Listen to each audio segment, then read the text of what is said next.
Assalamualaikum warahmatullahi wabarakatuh. Salam sejahtera. Perkenalkan, nama saya Ade Turyanti. Saya mahasiswa PPD Prajabatan Gelombang 1 2022.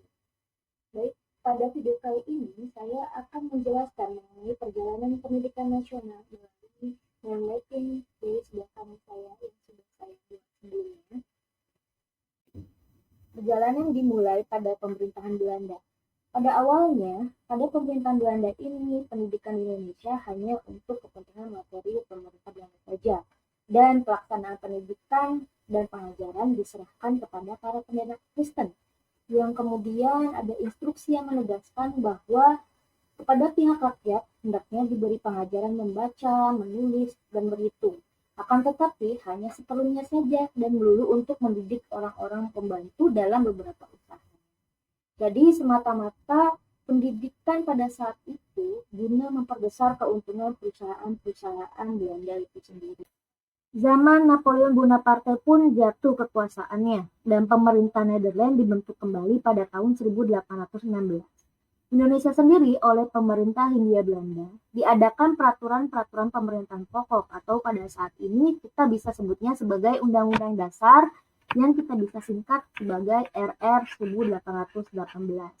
Pada RR 1818 ini disebutkan tentang pemeliharaan pengajaran, akan tetapi ternyata tidak pernah dilakukan dan pada tahun 1836 pun dirubah.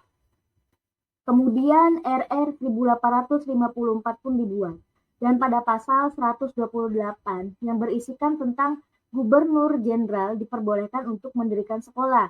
Namun ternyata dalam pasal tersebut tidak dijelaskan secara tegas mengenai keharusan dan kebutuhan. Dan ternyata pada saat itu pula sudah ada beberapa bupati yang mendirikan sekolah-sekolah kabupaten. Namun sekolah-sekolah kabupaten ini hanya diperuntukkan untuk pendidikan calon pegawai negeri saja. Lalu setelahnya lahirlah Reglement for 18 of the Week yang disusul oleh terdirinya sekolah guru di Salak. Namun sekolah guru kemudian dari Salak berpindah ke Magelang dan dari Magelang pindah ke Bandung pada tahun 1866. Setelah berdirinya sekolah guru, dengan berangsur-angsur dapat didirikan pula sekolah-sekolah Bumi Putra. Namun, sekolah Bumi Putra ini hanya mempunyai 3 kelas saja, yang berisi guru dari Quick School dan lain-lainnya dari sekolah Bumi Putra itu sendiri, yang sudah mendapatkan didikan tambahan sebelumnya.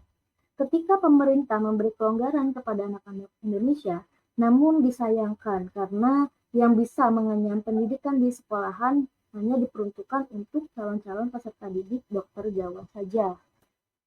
Setelah sebelumnya, Indonesia mengalami masa di mana pendidikan hanya berorientasikan untuk calon-calon pegawai dan pembantu perusahaan kepunyaan Belanda.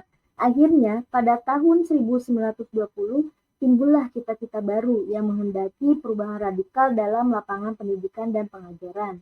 Pada tahun 1922, terciptalah sebuah sekolah yang bernama Taman Siswa yang berdiri di Yogyakarta. Bahwa aliran taman siswa itu sebenarnya sudah terkandung dalam jiwa rakyat di seluruh tanah air kita. Hal itu terbukti dengan adanya perguruan-perguruan taman siswa di seluruh kepulauan Indonesia, seperti Jawa, Sumatera, Borneo, Sulawesi, Sunda Kecil, dan Maluku. Setelah adanya taman siswa ini, muncul kembali sekolah-sekolah berbasis keagamaan. Misalnya pada Islam berdiri Muhammadiyah, Persis, Nahdlatul Ulama, Pondok Modern Gontor, dan agama-agama lain seperti Kristen serta Katolik. Namun di sini asalkan berani berdiri sebagai sekolah partikuler yang tidak mendapatkan subsidi dari pemerintah Hindia Belanda. Di samping dasar-dasar keagamaannya masing-masing, memasukkan juga dasar-dasar semangat revolusioner. Dan akhirnya baik taman siswa ataupun sekolah-sekolah berbasis agama ini bisa melahirkan alumni-alumni yang bermanfaat dan efisien dapat ikut serta dalam segala usaha kenegaraan baik dalam gerakan revolusi ataupun dalam usaha pembangunan bangsa dan negara. Sekian penjelasan dari saya, semoga bermanfaat. Wabillahi taufiq wal hidayah. Wassalamualaikum warahmatullahi wabarakatuh.